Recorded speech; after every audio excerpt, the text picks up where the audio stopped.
If you have a business and you want to find international clients, you probably already know that you need English. And in today's lesson, I'll teach you the number one skill that you need to contact new clients confidently. And you'll also learn 3 things that you need to say in those super important first 10 minutes. You ready?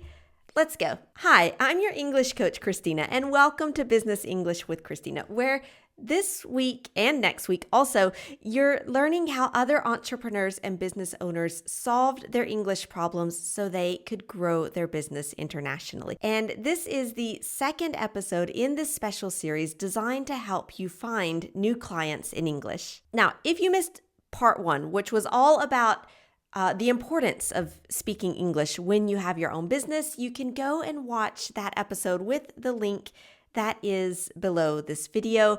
And coming up next week, actually next Monday, I'm doing a special live webinar to help you find the courage and know what to say to approach new business contacts. So if you want your invitation to that webinar, it's free. The link is below. Go over and sign up to my newsletter so that you can get that invitation. Now, last time we talked about how your English could be hurting your business and, of course, how you can fix that, because we want to recognize the problem, but more importantly, we want to try to fix the problem, not just feel bad all the time. No, all about solutions here. And we talked about a client of mine who we called Manuel, who has a lot of clients in the States and who was afraid to actually work with them over virtual meetings, and he just was doing all the work by email. So how did Manuel solve this problem, and how can you maybe solve your problem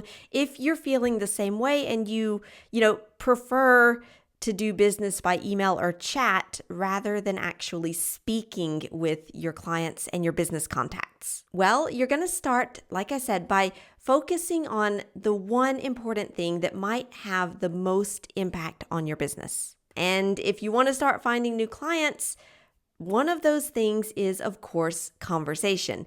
And if we go a little further, it's those first 10 minutes of the conversation, which are so important for making a good impression and establishing a good business relationship. Last time we talked about the importance of those first moments of your conversation. And we said that, the end depends on the beginning.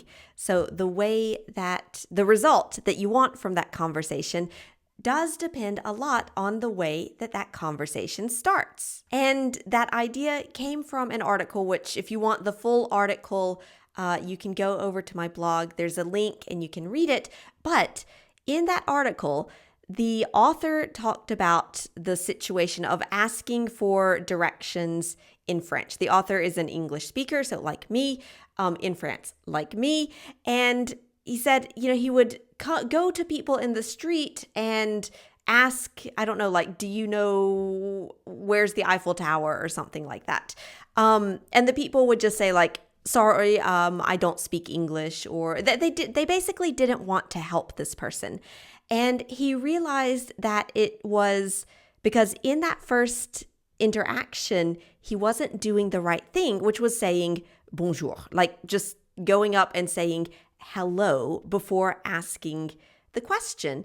And once he started doing that, the result of the conversation changed completely. He was able to get directions, and it was all because of just one little word. So when we say that those first moments of a conversation are crucial, it's not an exaggeration. It really can make a difference in the result that you get. So in your first conversation with a new client or a potential client, what's the first thing you need to say? It's very simple. I promise you're going to be like, Christina, you are just making fun of us. This is so simple. But really, it's something so simple. Start with good morning or good afternoon or hi, it's nice to see you, or hello, how are you today? Now, Does it sound easy? I mean, like even like stupid, too easy, where you're just like, okay, that is ridiculous. Like, I know that. Yes, you probably do know that. And I'm sure that you do it in your native language. But when you are in a situation like you're with a potential client, so there's something important there for you. It's a high stakes conversation. You're on Zoom, it's in English, you're feeling nervous, and we can forget those basic things that of course we know, and we know they're important, but with the pressure and the situation and the stress, we can forget what to say. And then it's like once you realize that, now you're stressed because you know that you didn't quite do the right thing. And then you're just stressed for the rest of the conversation. And it's just like it's all downhill from there. You don't want to be in that kind of situation. And, when you know the right way, let's say the way to start a conversation confidently, yes, it's important for establishing a good foundation for that business relationship. But that's not the only reason. It's because when you know exactly how to start a conversation, you feel confident about yourself and what you're going to say. You have phrases that you can practice before to become comfortable and to feel confident. And then you're not stuck like wondering what to say or searching for your words, because that first little moment, you know exactly what to say. You've practiced it, you've got it, and you feel good right from the start, and that has an impact on the way the rest of the conversation goes. So after you have said hello and greeted your potential client here, next you want to take a moment to express your gratitude because they probably have a very busy schedule, like all of us, and they've taken a moment out of their day to learn more about you and your company and what you offer, and to see if you can work together and do business together. And you simply want to express your thanks for that. So it's very simple. You can just say, "Thank you so much for meeting with me," or "Thank you for taking the time to speak with me today." Again, it seems simple because it is simple, but again, if you're in a stressful situation, you might forget that. And to be honest, there are a lot of native speakers who also forget these little things. So, like I said, it's very simple, but it can make a big difference. And it can, again, give you that competitive advantage over maybe other businesses, whose native language is English that you're in competition with. And if you practice doing this, like, I don't know, put a note next to your computer or something so that you remember to do this and just practice getting that habit, it'll become easier and help you feel confident and make a difference in those first few seconds. Now, going back to our story about Manuel, who was learning to do business with his American clients over virtual meetings. Now, one of the things that he also had to learn was that it wasn't all about speaking English. It was about communicating the right way in a business situation. And a lot of people, think that they need to just go directly into the business conversation. And they don't take just a little minute or two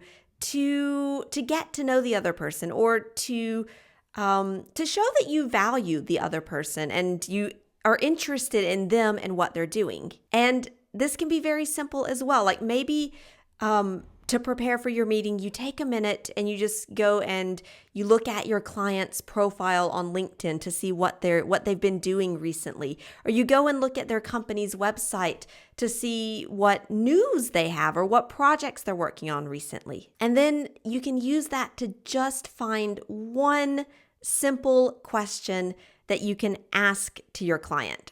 For example, if you see that they've launched, they're on their LinkedIn profile, they talk about a new product that they are launching, you can say, "Oh, I saw on LinkedIn that you're getting ready to launch a new product. How's that going?" Or maybe on their company website, they posted something some information that is relevant to their clients. And then you could say, I noticed your company recently posted that interesting article on cybersecurity for companies. That was a really interesting article. And if maybe you saw on social media that the person was traveling to a business event, or maybe when you were organizing the meeting, they said, after I return from my business trip, we can meet. Ask them about that. For example, you could say, I know last month you were at CES in Las Vegas. How did that go? And it's like I said, it just takes a few extra minutes of preparation, but it can make a huge difference on the impression that you give to your client. Now, people that I've worked with, people like Manuel, one of the things that they do after they learn these expressions and these techniques, it's to practice so that it becomes easier for you, so that it becomes a habit, so that you feel comfortable doing it. You can, of course, do this just by yourself. Even better, get a friend to help you, someone to role play, so that you become comfortable doing it with another person. And maybe you're thinking like, okay, that's great. Yeah, but I'm not ready. I don't have the level. It's not the right time. And I've seen a lot of people say that, but I've also seen a lot of people say that, kind of like feel that fear and then say, but I'm going to do it anyway. I'm going to go out of my comfort zone. I'm going to try. I'm going to make a lot of mistakes and I'm going to feel really embarrassed sometimes, but that's part of the process of learning and improving.